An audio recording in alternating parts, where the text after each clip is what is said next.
our online classes. Today we start English Reader for class 2nd. Lesson 6. Name of our lesson is The Sant and the Scorpion. Today we are doing reading of this lesson and word meaning of this lesson. Now we start from word meaning. First is roar. Roar means क्या होता है? Put on यानी पहना था. Second saffron. Saffron होता है orange. Orange colour is known as saffron. Third is arms. Arms means होता है डोनेशन. डोनेशन दान करना. FED fed. Fed means gave food. भोजन देना. Fifth is needy. Needy people who are in need. ऐसे लोग जिनको जरूरत है. Sixth is chanting. Reciting means जप करना. Seventh is scholar. Scholar a learn man यानी एक सीखा हुआ आदमी. Second meaning is pandit. Hindi में हम इसको कह सकते हैं पंडित. Eight is struggling. स्ट्रगलिंग यानी ट्राइंग बार बार कोशिश करना. Ninth is dropped. Dropped through यानी फेंक देना या गिरा देना. Tenth is bleeding. Blood coming out. Blood का आना यानी खून निकलना. 11th is मर्चीफुल. काइंड दयालु. 12th twice. 2 times. Okay. Now we started reading of chapter 6 The Sant and the Scorpion. The Sant, संत होता है साधु संत, एंड स्कॉर्पियन इज बिच्छू. बिच्छू को स्कॉर्पियन बोलते हैं. A person's basic nature can not alert means जो एक इंसान होता है उसका जो बेसिक जो प्राकृतिक उसका स्वभाव होता है वो कभी नहीं बदलता. If you are good with someone and that person does something wrong. क्या कह रहा है? If you are good, अगर आप अच्छे हो with someone किसी के लिए, and that person does something wrong और वो इंसान कुछ गलत कर रहा है, then you should not be bad to him. इसका मतलब ये नहीं है कि आप भी उसके लिए गलत ही करो. He is doing his work. वो अपना काम कर रहा है and you do yours. और आप अपना काम कर रहे हो by being good. अच्छे बनकर. ओके ऐसा नहीं है कि कोई आपके साथ बुरा करे तो आप भी उसके साथ बुरा ही करो. ऐसा ज़रूरी नहीं है. वो अगर वो कर रहा है तो he is doing his work. वो अपना काम कर रहा है एंड यू डू योर्स और आप अपना काम कर रहे हो बाय बीइंग गुड अच्छे होने के नाते. यही इस चैप्टर में बताया गया है स्कॉर्पियन और संत की स्टोरी के बेस पे. Okay now we read the story. Once there lived a sant. एक बार एक संत रहता था. He wore saffron clothes and lived a simple life. जो कि क्या पहनता था? सैफ्रॉन ऑरेंज कलर के कपड़े पहनता था. And live a simple life और सादी सिंपल लाइफ जीता था. He did not accept help और उसे किसी की मदद स्वीकार नहीं थी. Instant gave food and clothes to the needy people और दूसरे लोगों को जो ऐसे लोग थे जिनको ज़रूरत थी उनको वो भोजन देता था और कपड़े भी दान करता था देता था. He was a great scholar. वो एक महान पंडित था. Students and teachers came to him with their problems. जो बच्चे थे और टीचर्स थे यानी अध्यापक थे वो सब उसके पास आते थे अपनी प्रॉब्लम्स लेकर अपनी मुसीबत लेकर. दे गेव हिम गुरु दक्षिणा और वो उन्हें क्या देता था? गुरु दक्षिणा देता था. But he never accepted anything from the poor students. लेकिन जो ऐसे स्टूडेंट्स थे पुअर स्टूडेंट्स गरीब छात्र थे वो उनसे बदले में कुछ भी नहीं लेता था. One day while he was bathing. एक दिन जब वह बाथिंग कर रहा था, नहा रहा था। इन द रिवर, कहाँ, नदी में। ही सॉ ए स्कॉर्पियन, उसे एक स्कॉर्पियन, बिच्छू दिखा। सॉ मीन्स देखना। The scorpion was struggling to get out of the water.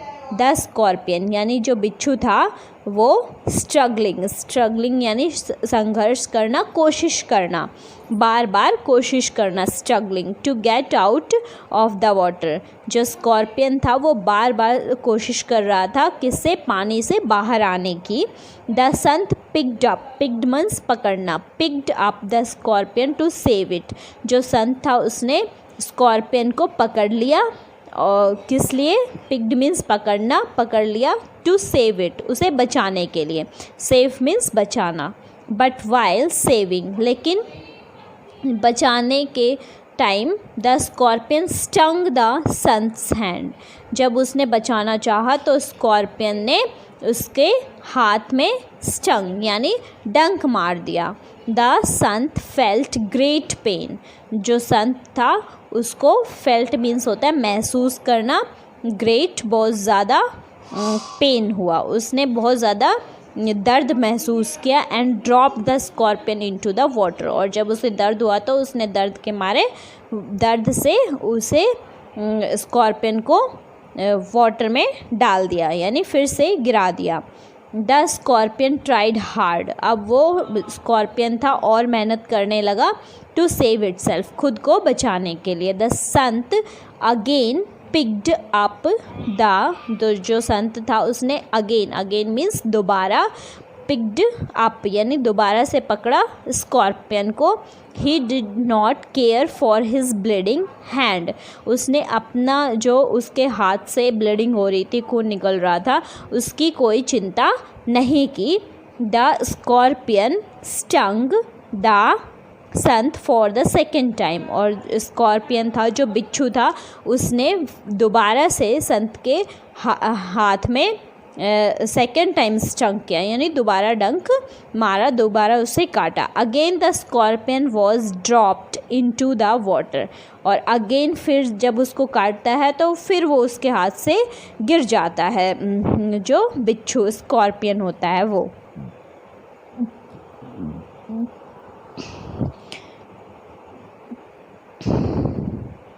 वो कहता है कि ये तो स्कॉर्पियन जो बिच्छू है उसका स्वभाव है, and man's nature is to be kind and merciful, और जो मैंस है, जो एक आदमी है, उसका ऐसा नेचर होना चाहिए, काइंड और मर्चिफ, दयालु और कृपालु नेचर होना चाहिए। If this creature can not give up it's nature, अगर ये क्रिएचर मीन्स होता है एक जीव जंतु, ओके, इफ़ दिस क्रिएचर, अगर ये इस जंतु ने मीन्स स्कॉर्पियन ने can not give up it's nature, वो जंतु अपना स्वभाव जो उसका प्राकृतिक स्वभाव है नहीं छोड़ रहा है, then why should I give up mine, तो मैं क्यों अपना नेचर, जो मेरा नेचर है उसको छोड़ूं। तो उसका नेचर क्या था, दूसरों की मदद करना, तो सिर्फ दर्द की वजह से मैं उस नेचर को क्यों भूल जाऊं, ऐसा वो उसको आंसर देता है। Okay dear students, do this word meaning that I do in the board, you do in your English reader fair book notebook. Okay, next we are doing multiple choice question exercise A of your textbook. Choose the correct option. Correct option choose करने हैं. The Sant always put on dash cloth. जो संत था वो हमेशा कैसे clothes where करता था, वाइट, रेड, सैफ्रॉन और पर्पल. तो the Sant always put on saffron clothes. कैसे क्लोथ्स पुट करता था, saffron. While bathing the Sant saw a. जब नहा रहा था संत तो उसने देखा किसको, स्कॉर्पियन, स्नेक, फ्रॉग और फिश. तो उसने किसको देखा, स्कॉर्पियन को. तो tick on scorpion. Okay. The scorpion sting the sons. जो स्कॉर्पियन था, बिच्छू था, उसने उसको डंक मारा. सम कुछ बार, थ्राइस 3 बार, ट्वाइस 2 बार और नन 1 बार भी नहीं। तो कितनी बार मारा? Twice 2 bar. The scorpion stung the Sant twice. Fourth is the Sant saved the scorpion by using A.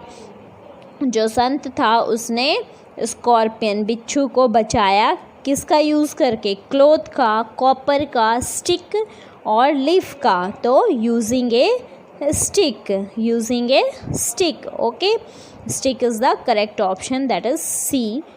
Do this exercise A in your book and word meaning is doing in your English reader notebook. Okay, thank you, have a nice day. Hello dear students, welcome to our YouTube online classes. Myself Pooja from MLP School Rajpura.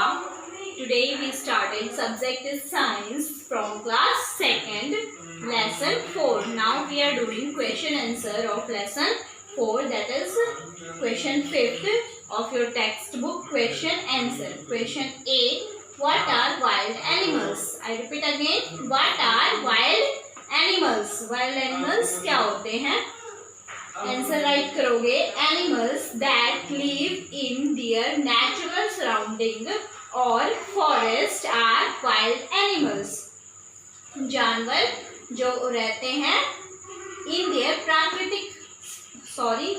There natural surrounding, जो कि अपने natural यानी प्राकृतिक वातावरण में रहते हैं और जंगलों में रहते हैं, उन्हें वाइल्ड एनिमल्स बोलते हैं। सराउंडिंग मीन्स हमारे आसपास, प्रकृति में जो आसपास रहते हैं, और फॉरेस्ट यानी जंगलों में रहते हैं, उन्हें वाइल्ड एनिमल्स कहते हैं।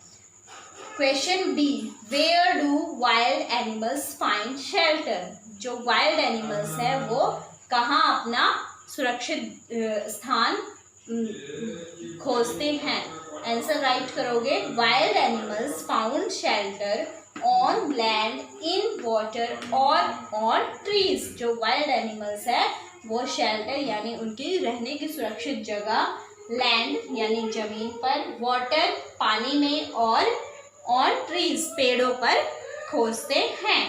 Question C, next question C, how are land animals different from water animals? जो लैंड एनिमल्स हैं यानी वो जानवर जो कि ज़मीन पर रहते हैं, वो किस तरह से अलग है वाटर एनिमल्स से जो कि पानी में रहते हैं? आंसर राइट करोगे, both animals breathe in different ways. पहले तो दोनों एनिमल्स का ब्रेथिंग का जो वे है, तरीका है, वो डिफरेंट है।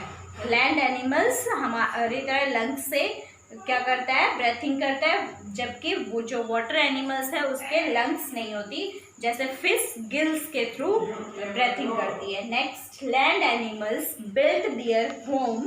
लैंड एनिमल्स जो होते हैं वो अपना घर बनाते हैं, while water animals do not need to build. While water animals do not need to build. जबकि जो वाटर एनिमल्स हैं उनको घर बनाने की, होम बनाने की जरूरत नहीं पड़ती। Okay, do you understand? There are two difference in water animals and land animals. First is they breathe in different ways. दोनों क्या है? सांस लेने का तरीका दोनों का अलग है। Land animals build their home. Land animal जो है वो अपना घर बनाता है, while water animal do not need to build. जबकि वाटर एनिमल को बनाने की जरूरत नहीं पड़ती। Okay, next question is question D, what is a prey? Prey क्या होता है? प्रे मीन्स शिकार। आंसर राइट करोगे, prey is an animal. Prey एक एनिमल है that gets caught and eaten by a bigger and stronger animal. I repeat again, prey is an animal that gets caught and eaten by a bigger and stronger animal. Prey जो शिकार है वो एक जानवर ही है that gets caught, जिसको पकड़ा जाता है, और eaten by और खाया जाता है किसके किसके द्वारा? बिगर या स्ट्रॉन्गर एनिमल, जो बड़ा और ताकतवर जानवर होता है उसके द्वारा। यानी जो बड़ा और ताकतवर जानवर होता है वो छोटे जानवर का शिकार करता है, उसको ही हम प्रे कहते हैं।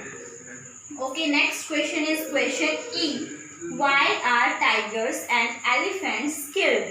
टाइगर और एलिफेंट को, चीता और जो हाथी है उसको क्यों मारा जाता है? आंसर राइट करोगे। Tigers are killed for their skin, teeth and claws and elephant for their tusk. I repeat again. Tigers are killed for their skin, teeth and claws. जो टाइगर है उसको किल किया जाता है, मारा जाता है किसके लिए? उसकी स्किन के लिए, टीथ के लिए, दांतों के लिए। स्किन मीन्स चमड़ा, टीथ दांतों के लिए, क्लॉज यानी पंजों के लिए।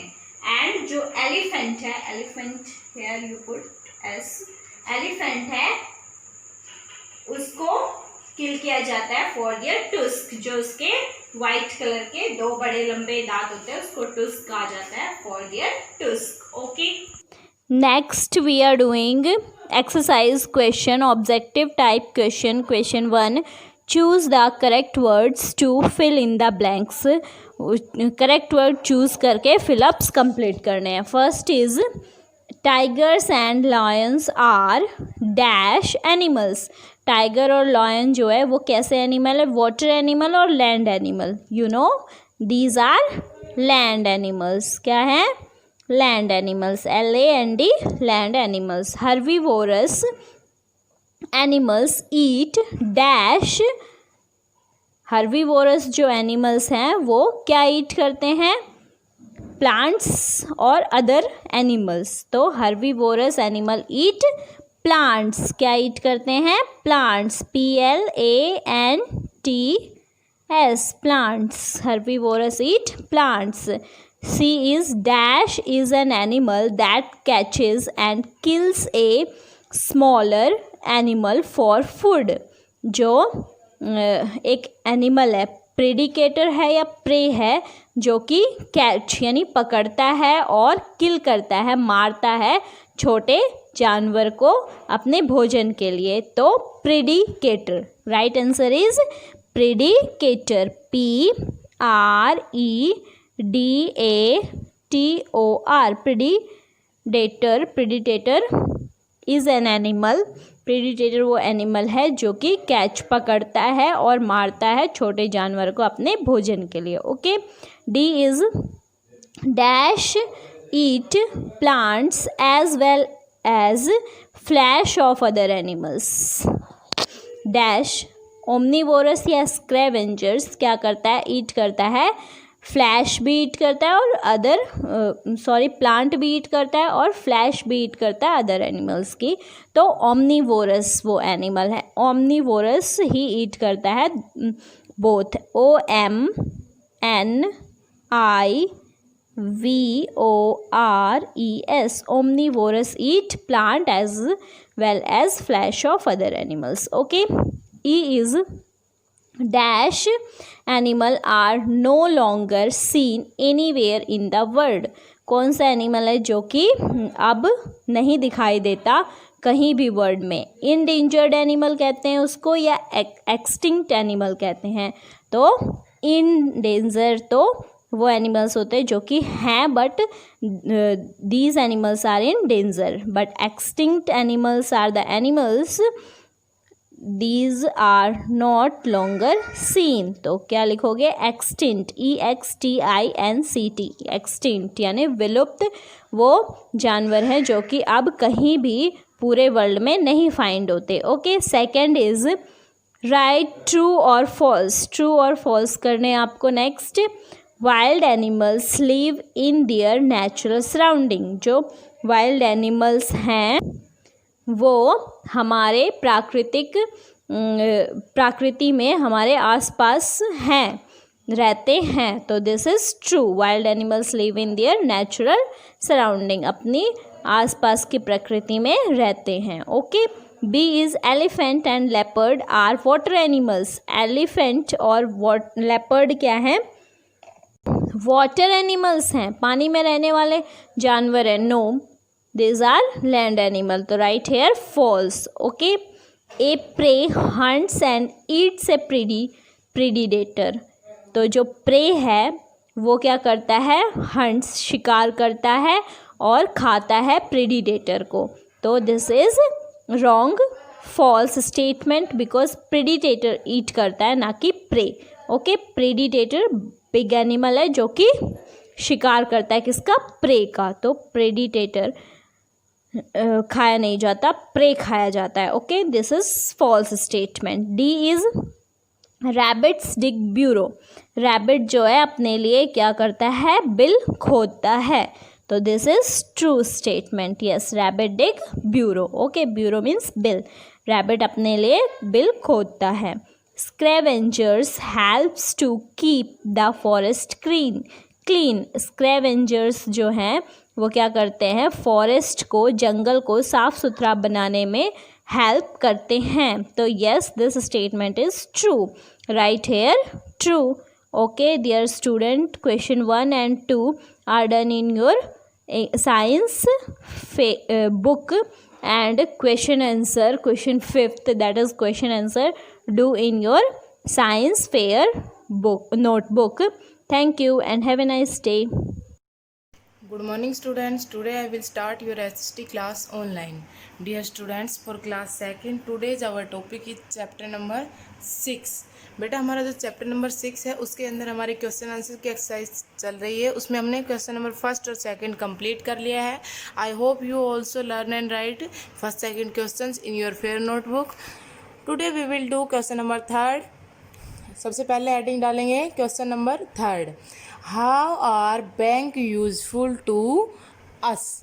हमारे लिए जो बैंक है वो यूजफुल क्यों है, क्यों फ़ायदेमंद है बैंक। आंसर क्या लिखेंगे, people deposit their money and can also bro money from the bank. जो लोग हैं वो अपने पैसे बैंक में जमा करवाते हैं और बैंक से कर्ज भी लेते हैं, लोन भी लेते हैं। तो क्या आएगा answer, people deposit their money and can also bro money from the bank. Bank से वो लोन भी लेते हैं और कर्ज भी लेते हैं और पैसे भी जमा करवाते हैं बैंक के अंदर। तो क्या आएगा, PEOPLE people, DEPOSIT deposit, THEIR their, MONEY money and can also borrow, BORROW borrow money, MONEY money from the bank, BANK। लोग अपने पैसे भी जमा करवाते हैं बैंक में और बैंक से कर्ज भी लेते हैं। नेक्स्ट क्वेश्चन नंबर हमारा 4 है, what do the policeman do. जो पुलिसमैन है, जो पुलिस वाले होते हैं वो क्या करते हैं, what do the policeman do. Answer क्या आएगा, policeman keep our neighbourhood safe. जो पुलिसमैन होता है वो हमारे आस पड़ोस के एरिया को सेफ बनाता है, सुरक्षित बनाता है। POLICEMEN policeman, keep, KEEP keep, our neighbourhood, NEIGHBOURHOOD neighbourhood, safe, SAFE।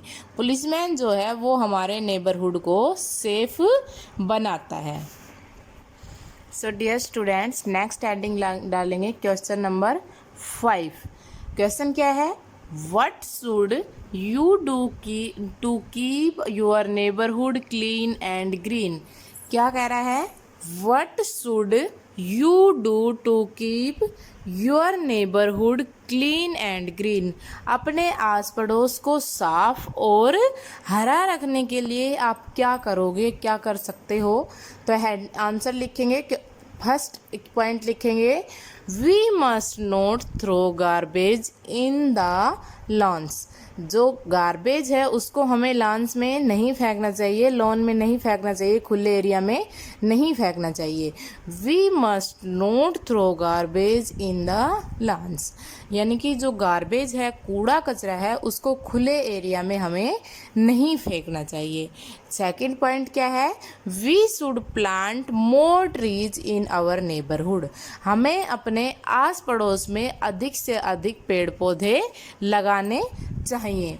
तो क्या है फर्स्ट पॉइंट क्या है, we must not throw garbage in the lawns, WEMUST must, not NOT not, THROW throw, garbage GARBAGE garbage in the lawns, LANES lawns. Second क्या है, we should, WESHOULD should plant, PLANT plant, more MORE more, trees TREES in our neighbourhood, NEIGHBOURHOOD, यानी कि जो plants हैं उनको अधिक से अधिक अपने आसपास पौधारोपण करना चाहिए, अधिक से अधिक पेड़ पौधे अपने आस पड़ोस में लगाने चाहिए। So dear students, chapter number 6 हमारा कंप्लीट हो गया है। I hope you understand. You also learn and write this questions in your fair notebook, should be neat and clean handwriting. Thank you. Good morning students, मैं Mukesh madam, आपकी हिंदी अध्यापिका MLP international school Rajpura से। बच्चों, आप सभी को पता है आपका S7 का सिलेबस पूरा हो गया है। अभी हम रिवीजन शुरू करेंगे। आज रिवीजन में मैं पहला पार्ट शुरू करा रही हूँ व्याकरण का। पार्ट का नाम है भाषा और व्याकरण। 15 अगस्त के दिन हमारा देश आज़ाद हुआ था। सभी बच्चे व्याकरण की पुस्तक निकालें। ऊपर के चित्रों में प्रधानाचार्य और अध्यापिका मुख से बोल रहे हैं। मुख से बोलकर बता रहे हैं ना बच्चों को। प्रधानाचार्य जी भाषण दे रहे हैं, भाषण मुख से दिए जाते हैं। अध्यापिका जो है बच्चों को समझा रही है, तो वो भी कैसे समझा रही है, बोलकर समझा रही है। वे बोलकर भाषा का प्रयोग कर रहे हैं। वे भाषा के मौखिक रूप का प्रयोग करके अपने विचार बता रहे हैं। मौखिक रूप क्या होता है, जो मुंह से बोला जाए, ठीक है, वह भाषा का मौखिक रूप होता है। तो वे भाषा के मौखिक रूप का प्रयोग करके अपने विचार या अपने मन की बात को बता रहे हैं। तिरंगा हमारा राष्ट्रीय ध्वज है। यहाँ एक बच्चा है जो नोटबुक में कुछ लिख रहा है। यहाँ अध्यापिका है, वो यहाँ ब्लैक बोर्ड पे लिख रही है। तो ऊपर के चित्रों में अध्यापिका और लड़का लिख रहे हैं। वे लिखकर भाषा का प्रयोग कर रहे हैं। ऊपर के चित्रों में बोलकर भाषा का प्रयोग किया जा रहा था और इन चित्रों में लिखकर भाषा का प्रयोग किया जा रहा है। तो वे भाषा के लिखित रूप का प्रयोग करके अपने विचार बता रहे हैं। ऊपर के चित्रों में भाषा के मौखिक रूप का प्रयोग करके अपने विचार प्रकट किए थे इन्होंने, और इन चित्रों में लिखकर भाषा के लिखित रूप का प्रयोग करके अपने विचार प्रकट किए जा रहे हैं। तो भाषा की परिभाषा क्या बनेगी बच्चों? भाषा के द्वारा हम अपने विचार या अपनी बात दूसरों तक बोलकर या लिखकर पहुंचाते हैं। भाषा के द्वारा हम अपने विचार या अपनी बात दूसरों तक बोलकर या लिखकर पहुंचाते हैं। इस प्रकार भाषा के 2 रूप होते हैं, मौखिक बोलकर या सुनकर, और लिखित रूप आता है लिखकर या पढ़कर। बताइए चित्रों में भाषा के मौखिक रूप का प्रयोग हो रहा है या लिखित रूप का? ये एक पुस्तक है। पुस्तक किस रूप में होती है? लिखित रूप में होती है। तो यहाँ किस रूप का प्रयोग हो रहा है भाषा के? लिखित रूप का। यहाँ समाचार, टेलीविज़न पर समाचार आ रहे हैं, तो समाचार कैसे बोलकर सुनाए जाते हैं? तो यहाँ पर हम लिखेंगे भाषा के कौन से रूप का प्रयोग हो रहा है? मौखिक। यहाँ बच्चा किसी से बात कर रहा है टेलीफोन पे, तो ये बोलकर बात कर रहा होगा किसी से, तो यहाँ पर क्या लिखेंगे हम? भाषा का कौन सा रूप होगा? ये जो बोला जाता है वो होता है मौखिक रूप। जिसमें बोल के अपने विचार प्रकट किए जाए वो मौखिक रूप होता है। यहाँ पर देखिए, ये व्यक्ति बैठकर अखबार पढ़ रहा है। आप सभी को पता है कि अखबार लिखा हुआ होता है, ठीक है। तो ये कौन सा रूप हो गया भाषा का? लिखित रूप।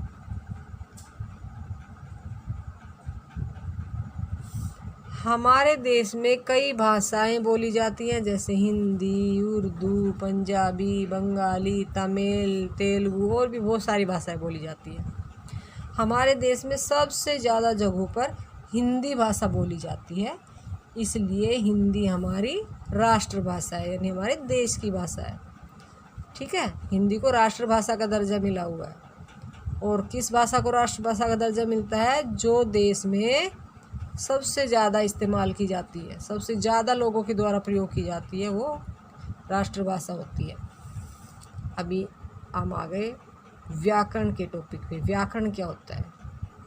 हम भाषा को शुद्ध बोलना और लिखना चाहते हैं, इसके लिए भाषा के नियम जानना आवश्यक है। व्याकरण भाषा के नियम बताता है, उन्हें जानकर ये भाषा को शुद्ध बोलना और लिखना सीख सकते हैं। तो क्या होता है व्याकरण?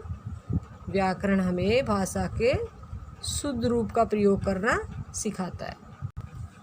तो बच्चों, ये मैंने आपको पाठ पढ़ाया है, आप सभी को समझ में आ गया होगा कि भाषा क्या होती है, उसके कितने रूप होते हैं, व्याकरण क्या होती है, हमारे देश में कौन कौन सी भाषाएं बोली जाती है, हमारी राष्ट्रभाषा क्या है, ये सभी आप लोगों के समझ में आ गया होगा। आप सभी को ये पाठ एक बार फिर से अपनी बुक से पढ़ना है।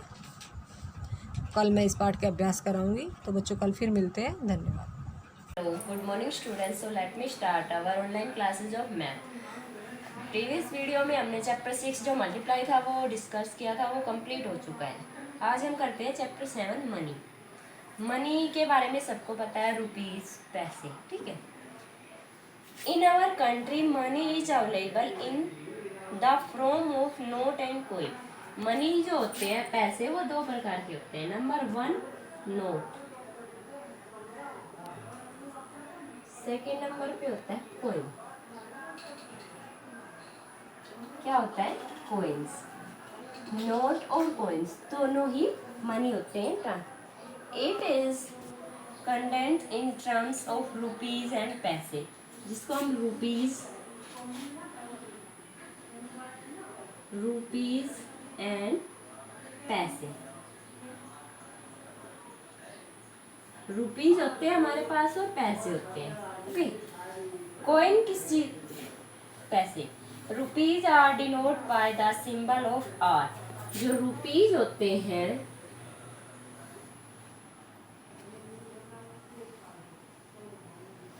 उसको हम, उसका सिंबल होता है RS, हम उसको ऐसे लिखते हैं। और पैसे जो होते हैं, उसका सिंबल होता है P। ओके। पैसे are denote bye P।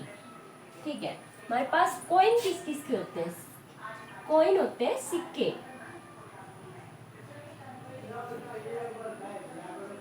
Coin होते हैं सिक्के, जो आपके पास गिलट के सिक्के होते हैं। 50 पैसे का कॉइन होता है, जो आप लोगों ने शायद अभी नहीं मिलेगा, ये पुराने टाइम में था। 1 रुपीज, 2 रुपीज, 5 रुपीज, 10 रुपीज। ये हमारे पास कॉइन में उपलब्ध होते हैं। कॉइन होता है इनका हमारे पास। ठीक है। और 1 रुपीज से लेके और 10 रुपीज से, ये कॉइन भी होते हैं और पैसे भी, रुपीज भी मिल जाएंगे आपको, सिक्के, इनके सिक्के भी मिल जाएंगे। और जो नोट होते हैं, ये नोट भी मिलते हैं 1 रुपीज से लेके 10 रुपीज तक। जो 50 पैसे हैं, इसका आपको नोट नहीं मिलेगा, इनका आपको नोट भी मिल जाएगा और कॉइन भी मिल जाएगा। ठीक है। अब इसके बाद नेक्स्ट है हमारे पास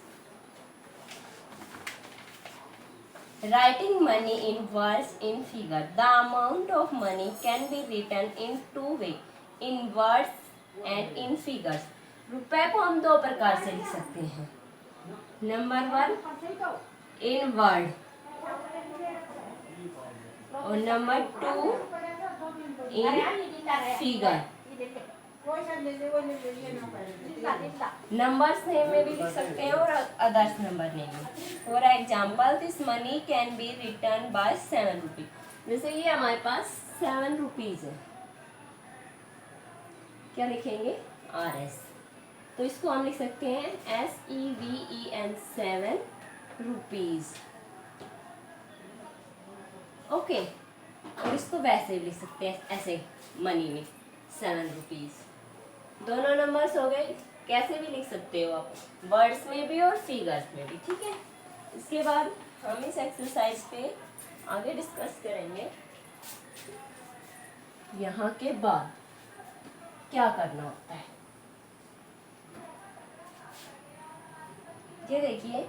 this money can be written as 7 rupees 50 paise in word. First example है हमारा 7 रुपीज 50 पैसे, मतलब आप बोलते हो 7 एंड हाफ।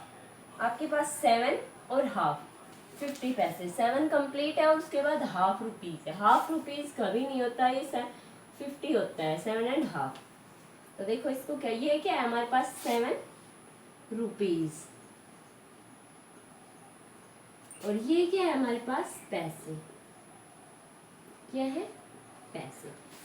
7 रुपीज तो हमारे पास कंप्लीट है, पर जो 1 रुपीज है उसका हाफ पार्ट है हमारे पास, यानी 50 पैसे। तो देखो इसको कैसे लिखेंगे, if the paise are less than 10 we write a 0 after is two. For example 7 rupees 5 paise. देखो इसको हम लिख सकते हैं 7 रुपीज 50 पैसे। अब आप ये पूछोगे कि कितने पैसे होंगे तब हमारे पास 1 रुपीज कंप्लीट होगा। 100 ओके, 100 पैसे। 50 का भी आप कर सकते हैं हम, 25 पैसे भी हो सकते हैं हमारे पास। हाफ ऑफ के 1 रुपीज में 50 के कितने पार्ट्स होंगे, 2। और 1 रुपीज में 25 के कितने पार्ट्स होंगे, 4। और 1 रुपीज कंप्लीट कब होगा, जब हमारे पास 100 होंगे, 100 पैसे होंगे। 100 पैसे इक्वल टू 1 रुपीज। 100 पैसे इक्वल टू 1 रुपीज। आपके पास 100 पैसे होंगे तो 1 रुपया बनेगा, और इसको लिखते कैसे हैं, 7 रुपीज एंड 50 पैसे, या फिर इसको आपने जैसे ऊपर लिखा हुआ है 7 रुपीज 50 पैसे। इसी के साथ right the following amount in words. आपको वर्ड्स में अमाउंट लिखनी है। ये है हमारे पास 84.32। चलो पहले हम बिल्कुल स्टार्टिंग से शुरू करते हैं, स्मॉलेस्ट नंबर से, 5.50। तो इसको लिखना है हमें 5 रुपीज 50 पैसे। Question 1 complete. इसके बाद हमारा सेकंड पार्ट है इसका, ये देखिए मैंने 6 रुपीज 25 पैसे। तो इसको लिखेंगे 6 रुपीज 25 पैसे।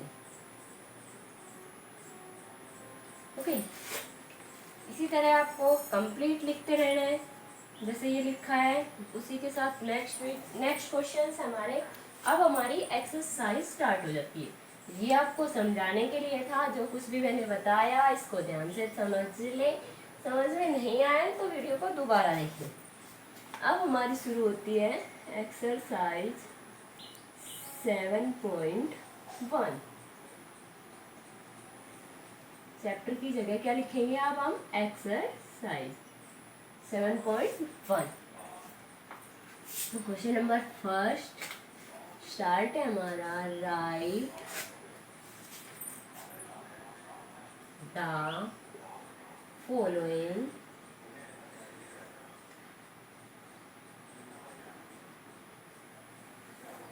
अमाउंट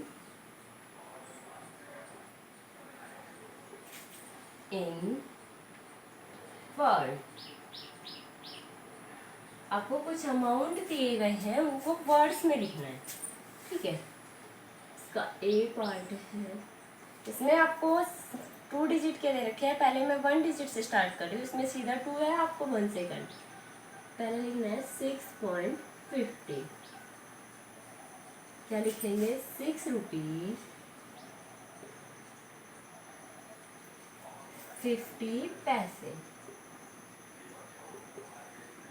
ओके, सेकंड है हमारा बी पार्ट 10 रुपीज़ 25 पैसे। 10 रुपीज़ 25 पैसे। इसका सी पार्ट 84.32, ये आपको लिखना है। डी पार्ट 36.51, ये आपको लिखना है। C part 61.90। ये 3 क्वेश्चंस आपके SW के हैं जो आपको होमवर्क में करना, और सेम ऐसे ही लिखने हैं। 84 रुपीज़ 32 पैसे, 36 रुपीज़ 51 पैसे, 61 रुपीज़ 90 पैसे। Thank you. वीडियो को ध्यान से देखिए, अगर समझ में नहीं आए तो दोबारा देखिए।